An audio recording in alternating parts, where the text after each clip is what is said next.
lawmaker, do you support mandatory vaccines on food stamps? I support mandatory vaccines, period. I think every company should do it. Listen, I don't care. To me, it's really simple. We can look out for one another and take care of one another, or we can not. It's that simple. And all the people who want to talk about their independence. It's that simple. You're free to eat until you fall down the stairs. You're not free to drive. The minute your freedom infringes on everyone else's. So I believe very much that, as we did with polio. As we did with polio. Measles and mumps. Listen to this. And we'll get there. It'll take some time. Just to continue on what you were just saying. So good looking, so handsome. Do you feel any backlash from the anti-vaxxers, and does that ever bother you in any circumstances? He's so Because polished. the truth of the matter is, I was listening to a podcast the other day about the polio vaccine, which they screwed up when they first put out, which I didn't remember. I didn't know. I was too young. One factory actually ended up giving a bunch of kids polio and killing them because they weren't filtering out the formaldehyde. We haven't had any of those problems with the vaccine. It's been a pretty successful rollout. And there were lots of skeptics then, and it took a few years, 3 years to get their act together. That's what's going to happen. We'll get our act together and we'll get it done. We have to, because that's how we get out of this. He was just watching a documentary on the polio vaccine. And, he didn't remember because he was too young, didn't understand the history of the polio vaccine, how there were some hitches when they tried to, get the polio vaccine out. Why were there hitches? Because some things can't be rushed. Some things you can't push faster than they can go. The speed of science is the speed of science. It means slow for the most part, but it means, above all else, scientific and methodical. I was just studying a little bit of history, and once upon a time, they screwed up a vaccine in the early stages of the development of the vaccine. Once upon a time, during the bird flu in the 70s, they screwed up on the vaccine. They pulled it when it had reported adverse effects exponentially by factors of 10, hundreds less cases of adverse events. I was just studying up on history and not learning anything about it, but let me just give you my blue steel. I'm so good looking that it doesn't matter what I say. I'm so good looking that I can get through life pretending to be someone else, relying on my charismatic, chiseled good looks, even if I study history, learn nothing from history, and thus repeat history. What's the expression? Those who don't study history are bound to repeat it, and those who do study history are bound to watch other people repeat it. Swine flu. Sorry, you're right. I meant swine flu. I don't know what I said before. Reading some confirmed trolls. Well done. Parody accounts in the chat. But George Clooney, before the ink had dried on the immunity given to the pharma companies to develop a technology that had never been used in vaccines before. I didn't think I was going to have to pull this clip up. I'm going to have to pull this clip up. If I look tired and cranky, it's because I'm tired and cranky. What was it? Albert Bourla, mRNA new technology. I mean, some people don't even know the present. Is it here? Here we go. Let's pull up this wonderful clip. Share, present. Albert Bourla. Into the weeds here and the mRNA technology. When you and your colleagues were trying to decide which route to go down, the traditional vaccine route or the mRNA route. The traditional one or the one that's never been used before? It was, quote, most counterintuitive to go the mRNA route. Because it had never been used before. You before. went that route. Explain why. Because it's very, very lucrative. It was counterintuitive because it was very lucrative when you don't have any liability and you only have gains to be made. And the government protects you. And it doesn't matter if you lie to the government to get approval because the government would have given you the money. It's very lucrative. It's very lucrative. Pfizer was mastering, or let's say we had very good experience and expertise with multiple technologies that could give a vaccine. Adenoviruses, that some of the other vaccines listen to this. are. We were very good in doing that. protein vaccines. We were very good in doing that, and plus many other traditional vaccines, the ones that actually worked. The mRNA was the technology that we had less experience, only 2 years working on this. Do you know what 2 years of experience is working with a new technology that, as you'll see, has never been used? It's no experience. 2 years experience. When you're a lawyer, you know, how many years experience do you have? 2 years. Get the hell out of here. How many years law school do you have? 2 years. Get the hell out of here. 2 years experience. 2 years experience. Okay, let's go on. And actually, mRNA was a technology that never delivered a single product until that day. Until it delivered 4 billion people new technology that had never been used. And trust me, because I'm a vet. Not vaccine, not any other medicine. So it was very counterintuitive, and I was surprised when they suggested to me that this is the way to go. Counterintuitive is one way of saying it. Absolutely reckless is another way of saying it. But Klaus Schwab, he was very good in penetrating the Pfizer. I'm mixing up my accents now. And I questioned it, and I asked them to justify, how can you say something like that? But they came and they were very, very convinced that this is the right way to go. Very, very convinced. Can we spell convinced with a little $sign in it? They felt that the 2 years of war, speed of science, on mRNA since 2018, together with BioNTech, to develop a flu vaccine, made them believe that the technology is mature and we are at the cusp of delivering a product. Made them believe? Made scientists believe something. That's not how science works. That's how religion works. I mean, I'm clenching my fist because it's obscene. It's obscene. We have a technology we have 2 years experience with. It has never been used before in the context of vaccines. We are being immunized from the government, from all liability. It was very counterintuitive, but it has proven to be very, very lucrative.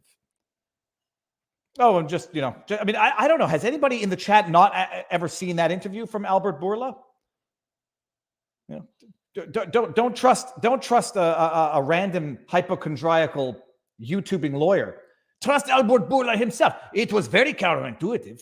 We've never used this technology before. Never injected one dose before we changed the definition of vaccine. Got immunity. Who do I sound like now? I sound like Adam Sandler making fun of somebody else. I don't know who I sound like. No. But don't worry. Go ahead and use it. And by the way, I'll say it every time. This is not Schadenfreude.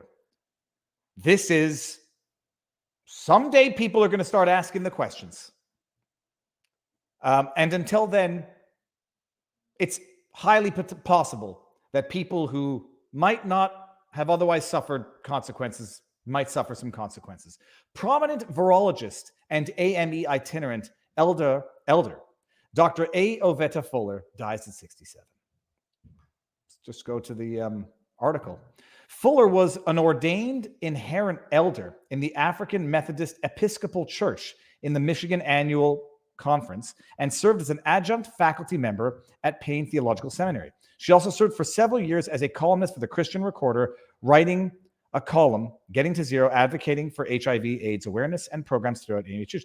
Fuller died on November 18, 2022, after a brief, you have to specify this, non-COVID related illness. Funeral arrangements are forthcoming. Some of you might know who she is because the Christian stuff aside, she was a virologist who was, and I'm quoting from another article that I included, instrumental in the emergency authorization of the COVID-19 vaccine. Oh yeah, I believe I think I did.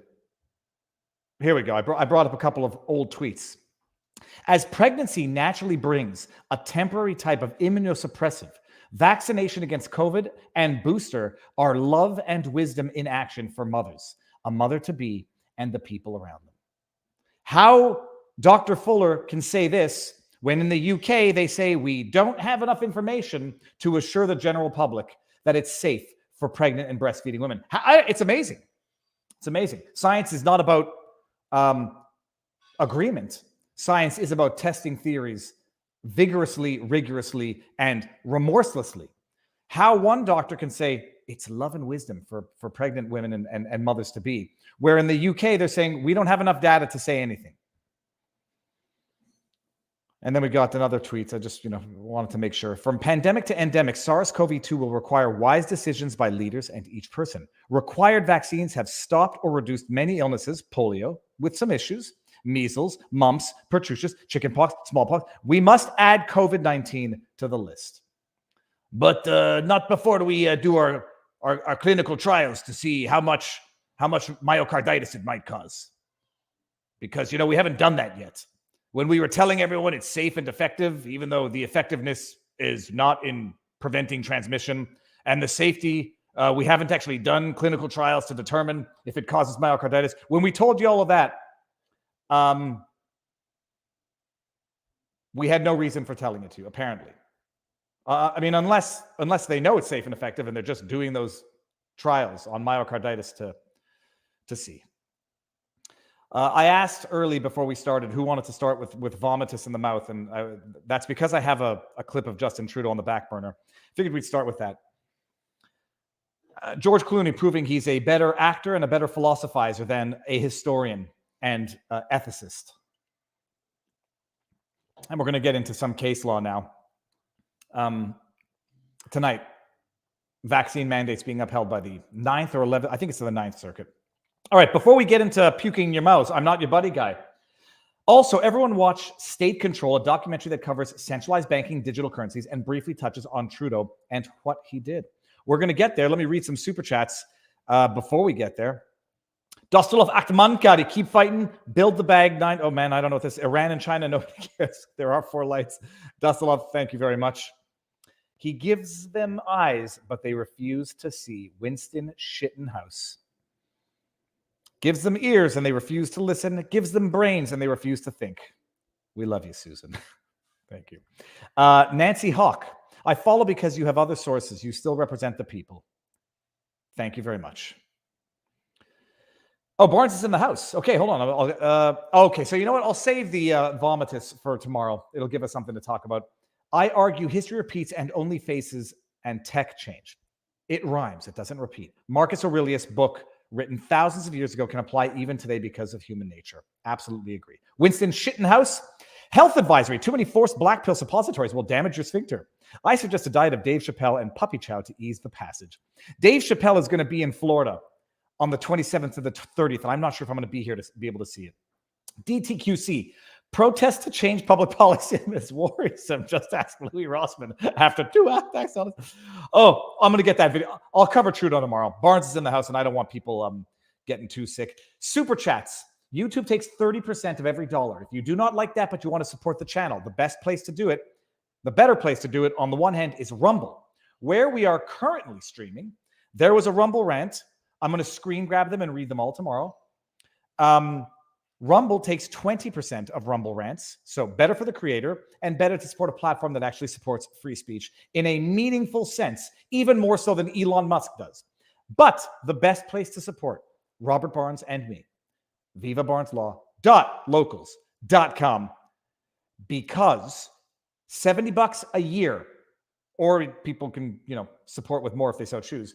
Tons of exclusive content.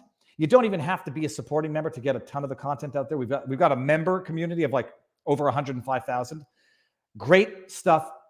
Lots of exclusive stuff. Robert Barnes's patented hush hushes. Okay. Oh, by the way, and with that said, we are going to be moving over to Rumble exclusively in 16 minutes. So the link is in the pinned link in the chat. No medical advice, no election fortification advice, but we will be covering lawsuits. No legal advice. Barnes, where is he? Hold on. Barnes, you're coming in here. 3, 2, 1.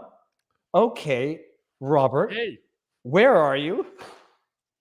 Tennessee. Okay, very cool. Am I good? Is the sound good? The sound sounds a little low, but let me try to fix it on my end. Sure. And then edit mic settings. Okay, I'll bring it up just a touch, and then people tell me if I've overdone it. Robert, is that a real backdrop? That's not a real backdrop. Oh yeah, that's a real backdrop. Yeah, see, no green screen there. Okay, that's cool. It actually looks so perfect. It looks like a green screen. Robert, my nephew set it up. It's we use it for sports picks videos and things like that. My brother and I and my nephew did a World Cup recap and preview that's up at Sports Picks sports.locals.com, also Sports Wars on YouTube. The Canadians really had a game effort. It looks like they're going to bounce out the group stage, but played a beautiful game against Belgium, got a little unlucky. The Canadian soccer team, or football team as it's known around the world, did a lot more for Canada than Justin Trudeau did in those Emergency Act inquiries. So did he really say he's deeply concerned about people protesting about public policy? Did he say that straightforwardly? Robert. I'll talk about it tomorrow. Here we go. Robert, you won't believe it. Lead protests answering for him. Okay, so I didn't. Nobody knew this was coming. I was talking over it for a second, but then I heard it. Using lead protests answering for him. Demand changes to public policy is something that I think is worrisome. Using protests to demand change to public policy is something that you find worrisome. That's the definition of a dictator. You vote protesting that the government is shutting down the best part is safe injection site or something. Listen to this. I'm going to close this. In public policy. Robert, it gets even better because it's like in his own tyrannical insanity, he doesn't have a memory. Listen to what he said a year ago about the Indian protesters. He called in Canada's High Commissioner to complain about remarks that you made about the farmers' protests in that country. There's warnings that you've damaged relations between India and Canada. I'd like to get your response to that. He doesn't have a memory. Canada will always stand up for the right of peaceful protest anywhere around the world. Except in Canada. We're pleased to see moves towards de-escalation and dialogue. Oh my God, Robert! I will rant about this tomorrow when Robert's on. Yeah, he said it. He forgot what he said a year ago. He's a curse. He's a demon. He's a curse demon. Okay, sorry. Yeah, so he did say it, Robert. Wow, extraordinary. I mean that's an all-timer right there. I'm concerned about protests. People very worrisome. These people that want to use protests to change public policy. I'm sure. President Xi says the same thing. I'm sure Kim Jong-un says the exact same thing. Kim Jong-il. I forget who we're on now. Robert, what is it above your shoulder? The draft book. Is that an old magazine? Yeah, it's an old magazine. And the number 2 above your left shoulder. What's that? That I have no idea what that means. Okay. Okay, so everyone out there trying to interpret that or read into it, don't read too much. All right, Robert, what do we have on the menu for tonight? So a lot of different stuff. We got we had other World Cup protests. It was interesting the country that did so, and the mainstream media in the U.S. not really covering it as expansively as one might anticipate. We had the English team, taking the knee for Black Lives Matter and that kind of routine. A protest Trudeau was just fine with, peaceful or not. During COVID, no less. During COVID. Exactly. Yeah, totally fine to breach COVID protocol under those circumstances. We had the Scottish trying to get a advisory referendum on independence being struck down by the High Court of the UK. We had Bolsanaro challenging the Brazilian election and where that is, both in the court system and the legal system. We have in Arizona, we have a big election contest filed by the Attorney General candidate and a lawsuit filed by Governor candidate Carrie Lake. With legal issues continuing to and then a range of other suits back and forth. We have the Georgia runoff election day suit about how many days do you get to vote prior to the runoff that went up to the Georgia Supreme Court. We've got Trump taxes at the Supreme Court. We got Trump special counsel issues. CNN wants to get out of the Trump defamation claim by saying they have a right to compare anyone they want to Hitler. We have the Ninth Circuit claiming that vaccine mandates are just fine and can't infringe a fundamental right because apparently they forgot about the right to privacy and medical rights of bodily autonomy suddenly in that context, citing the horrendous Jacobson decision as its predicate in part with someone who may be on a future sidebar, Aaron Chiardi, who had brought that claim. We have and then a range of other cases, including civil forfeiture related cases that we didn't get to last week about whether there's a right to a trial by jury in that context. And another, we have, the Google settling their big privacy tracking violation, paying a big amount to weasel their way out of future difficulty for the illicit activities that they were engaged and involved in. A Twitter employee allowed to stay at Twitter, even though, it appears to have been fired by Elon Musk. threats by Apple and Google, and led by Taylor Lorenz at the Washington Post to try to get Apple and Google to deplatform Twitter itself from their app store, proving their monopoly power that both they and the U.S. government pretend don't exist, and some conservatives too, by the way. And in response, Elon Musk talking about starting his own phone company, which would be interesting. So there's a range of legal issues that are implicated there. We have the political dynamics of Kanye inviting uninvited guests to hang out with the former President Trump, who's having to deal with all this lawfare that's happening. They're scheduling trials on his trying to seize, his $250 million worth of assets from him in New York, plus another frivolous kind of lawsuit brought by some other people against him as the lawfare mounts on. We have a special counsel that has been outed even further as a deep state hack that a special counsel assigned to prosecute Trump for what he is in more details there. And a range of other cases from across the country of interest or intrigue at different levels. Robert, let's actually, we'll start with this before we go over to Rumble. Let's just get to the Trump saga. It's gossipy. It's not so much law related, but Jesus, it's the media has more interest in Nick Fuentes being Kanye's uninvited guest to a Trump dinner. They're more interested in that than they are in Sam Bankman-Fried and FTX scandal, through which they saw hundreds of millions of dollars laundered to Democrat entities. So they're focused on that. But Robert, what in the name of high school football happened? Trump allegedly, from his own social media posts, says Kanye came to me and says, we want to talk, need some advice, yada, yada. Come over for dinner. Kanye comes with Nick Fuentes, allegedly uninvited. Trump, after the fact, apparently they had a dinner. They might have been asked to leave. Maybe you'll be able to shed some light on that. After the dinner, Trump says, I had no idea who Nick Fuentes was. Kanye brings him unannounced. We have dinner. They leave. That's the end of it. But when you host Nick Fuentes, I mean, it's so outrageous, the attention and the glamour that the media is giving Nick Fuentes now. But when you have Nick Fuentes come, who said the things he said, you had your encounter, you're running with Nick, it's going to make Trump look bad. People are hypothesizing as to is it a sabotage? Is Owen Benjamin involved somehow? I don't understand how that can be the case, except for apparently he's friends with Kanye. How can Trump allow something like this to happen? Shouldn't he have a team vetting people that come over to his place, even if they come unannounced? Robert, if you know anything that's not public, or if you can add some insight, I think people would like to hear it. Yeah, I mean, I think Scott Adams speculated that it was part of a Trump takeout effort. I don't think Kanye was wittingly or knowingly participant. It looks to me like Kanye is being targeted by grifters and hustlers like Milo Yiannopoulos and Nick Fuentes and others, some ex-Trump campaign people. There's rumors of Roger Stone involvement as well. I can't confirm that on the latter part. But these are the grifters and hustlers looking for quick cash. And Kanye's got a lot of money, and they're making pitches about who they know and how they can generate publicity for him and how they're going to help because Kanye's his presidential aspirations for 2024. Apparently, they went in with a kind of lame, like their marketing post-meeting marketing was that, their whole idea was that he was going to go in and demand that Trump be his vice presidential candidate. Yeah, that's a joke. I mean, all that does is insult Trump. So, I mean, what Kanye did is burn his bridge to Trump. That's what he did with the way he handled the meeting and who he brought. Now, you have Nick Fuentes, who has been telling everybody he's on a no-fly list. And then he's walking through the airport with Kanye. Was Fuentes lying once again? This is a guy who likes to chase around little boys in outfits and little furry outfits and things of this nature.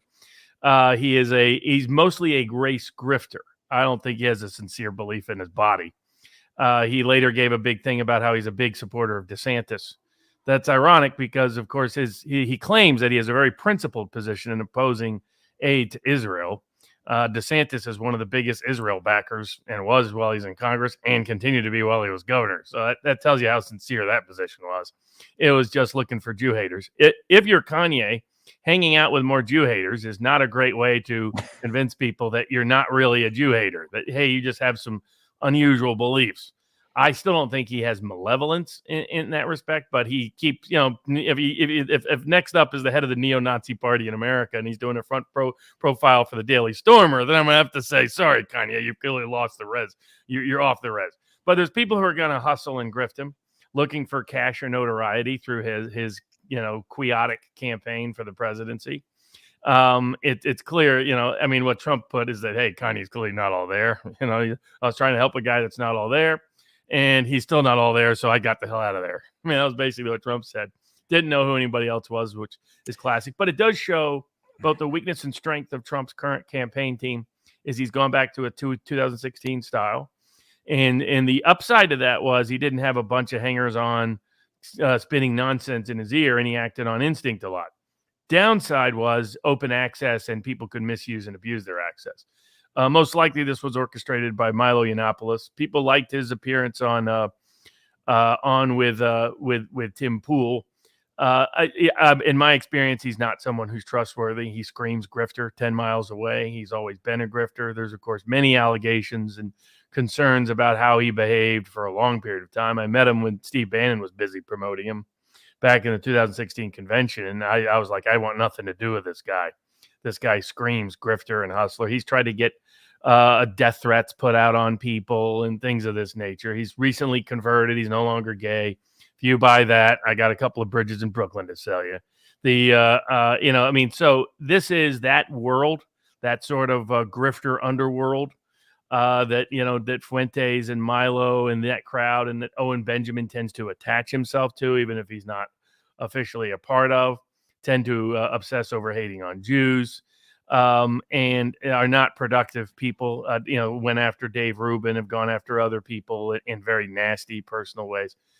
So they're not people I have any respect for at all. And it's just, but I think I having been, you know, Kanye should know better given how many grifters he's had around him his whole life from the time he's been successful. But his entrance into politics has unfortunately not disabused him of that. And he's associating himself with some of the worst, most malevolent grifters in American politics today. I mean, Nick Fuentes is a wannabe young David Duke. That's who he is. And so the embarrassing for Trump, but I think if the downside comes with the upside of him not having, you know, certain people in his ear all the time telling him to, you know, follow the Faucis of the world, that will probably be net plus over time for Trump. It won't have much impact at all. It was a nice little media story for the media to promote. Clearly part of a coordinated effort. It makes Kanye look like he's a tool rather than being someone who's his own man at this point. The very lame, like, post debrief, as if, I mean, it was very much, I get Kanye lives in his own world. That's rather apparent, been rather apparent for a long time. But he's now looking like it in ways that is not productive for Kanye's public aspirations to be taken seriously in the court of public opinion. To the degree that is an aspiration. I mean, maybe it's just to express himself regardless of how people interpret it. But, you know, when you're playing around with these losers and grifters and hustlers, you're not helping your cause at all, put it that way. And he burned a bridge that he otherwise had a nice bridge there to Trump, to such a degree that Trump would just, hey, yeah, come on over for dinner.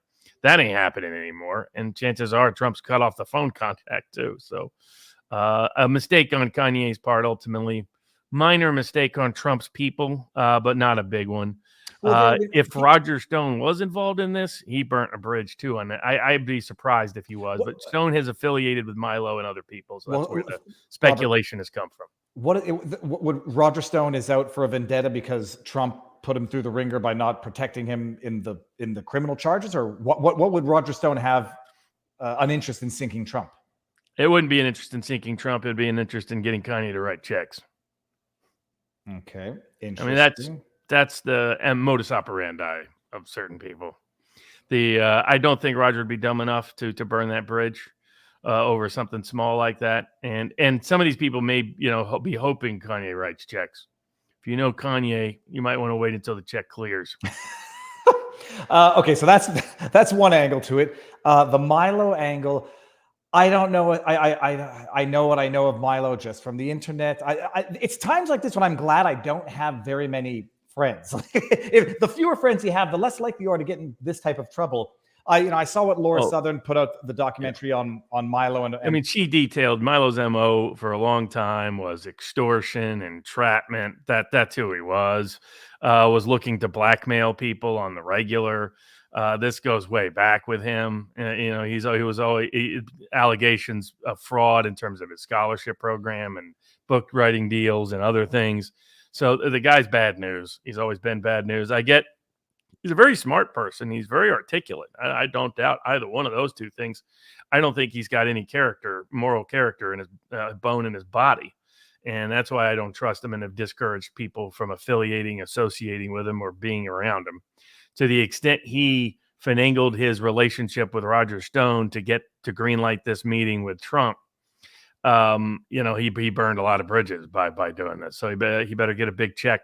But he was the one behind circulating. My guess is he was the one behind circulating the story to the Gateway Pundit and circulating it to the Axios and places like that. That's just that has his fingerprints tattooed on it. Cernovich has been on a bit of a tear, an anti-Trump tear. And I say not anti-Trump in an illogical, irrational sense. Cernovich is raising, I think, very legitimate points that some people don't like him raising at this point in time. But one of which is, Robert, and you have to feel this. Okay, does Trump not have a team? I'm going to get to the double standard after this, but does Trump not have a team to vet? Or is this a case where somebody shows up and you don't know they're bringing the person in the first place? What are you going to do when they get there? Sorry, you can't come in when you're with a guest. I mean, I could see politeness even being a factor that is going to hurt someone here, but you can't vet someone that you didn't know is coming. They get there. What's supposed to happen, and why didn't it happen? That's a Kanye thing. That's a celebrity thing. So it is extremely common that celebrities have an entourage.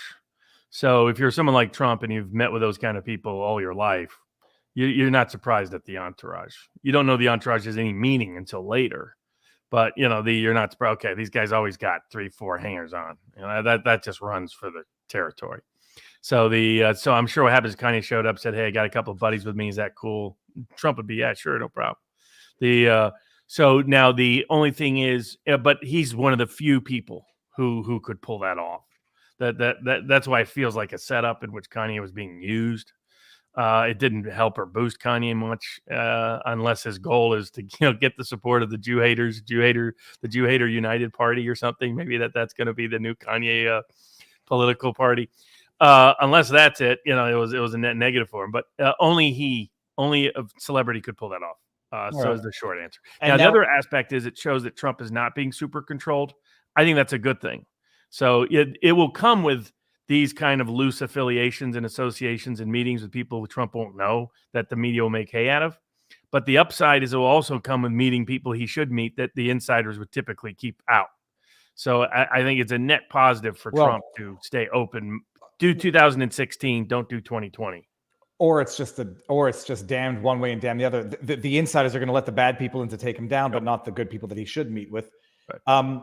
I had another the double standard, Robert. Obama, it wasn't Louis Farrakhan. Who was it? The pastor, the chickens are coming home to roost. That was his pastor. Yeah. So the double standard is, it's not just egregious because one is sort of an accidental dinner with someone you didn't invite who was brought as a guest. And the other one is, I like your newsletter. I'd like to subscribe to it by joining your sermons. Well, am I being unfair to Obama, or was it known? Was he just innocent, caught up at a sermon of somebody who he didn't know what he was going to say, or is there just a double standard and more so than I can possibly? Oh, I mean, much more double standard. That pastor was infamous for his very anti-American speeches, inflammatory speeches. Obama joined that church deliberately because that pastor had a lot of political currency in the South Side of Chicago.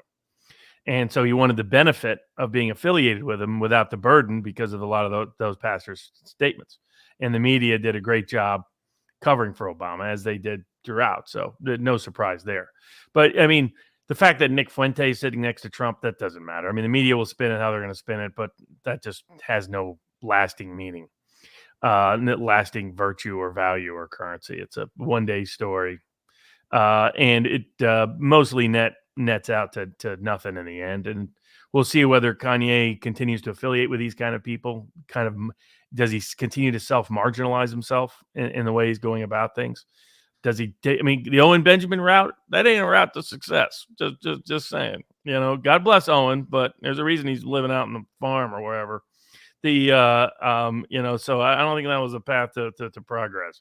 So the same with you know, where Kanye's going, he's putting himself into a smaller and smaller cubicle. I mean, it was already a small one. People forget Kanye ran in 2020. He just didn't get on a lot of ballots.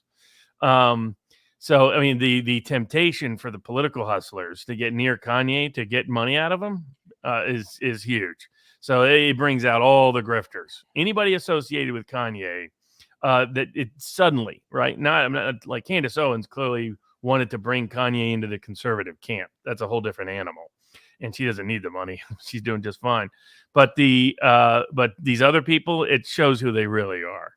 Anybody that signs up now with the Kanye campaign is someone who's a pure grifter. You can just put them in the grifter box. Not a hustler, not someone who's in between. Pure grifter. Anybody who signs up with Kanye now. So, and then you see some of these people on social media claiming that anyone who's backing Trump is probably getting paid for it. You know, like that muscle boy, Dave Reboy, or whatever his name is. I always am skeptical. I mean, this guy hangs out with Jack Murphy, right? And I was like, hold on a second. The guy who got paid for sticking things up his rear end is talking about other people being a grifter. I don't know about that, Jackie boy. Maybe hush would have been a little bit better approach there, son. But the similar with him and Marina Medved and some of these other people, the idea that you'd make more money associating with Trump at this point than anti-Trump has just never made much sense to me. The grift has always been against Trump. There is no grift with Trump with any consistency. That isn't to say there aren't people who try to jump on the Trump bandwagon conveniently lately at the very end. But the idea that being for Trump is going to be your clear path to easy money and profitability and is just anybody who accuses Trump supporters of being a grifter is confession through projection is a grifter. You can put it right on it because that screams confession through projection. Because it's like the people who kept insisting Trump was running for office to get rich. Like it's a good way for Trump to get poor and go broke is to run for president on the ticket on the platform he's running on. And that has been proven in abundance. First president to lose money by being president in American history. I mean, literally American history. Nobody's lost money being president. Maybe you could argue John Kennedy, but most likely no, because he was very wealthy coming in.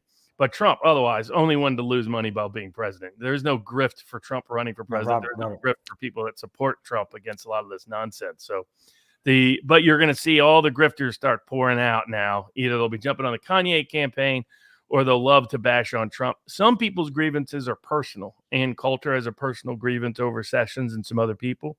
Mike Cernovich has a personal grievance, and I understand and respect their personal grievance. Trump was not loyal to some people that I frankly should have been, or Trump made mistakes that he blamed other people for. So I understand those folks.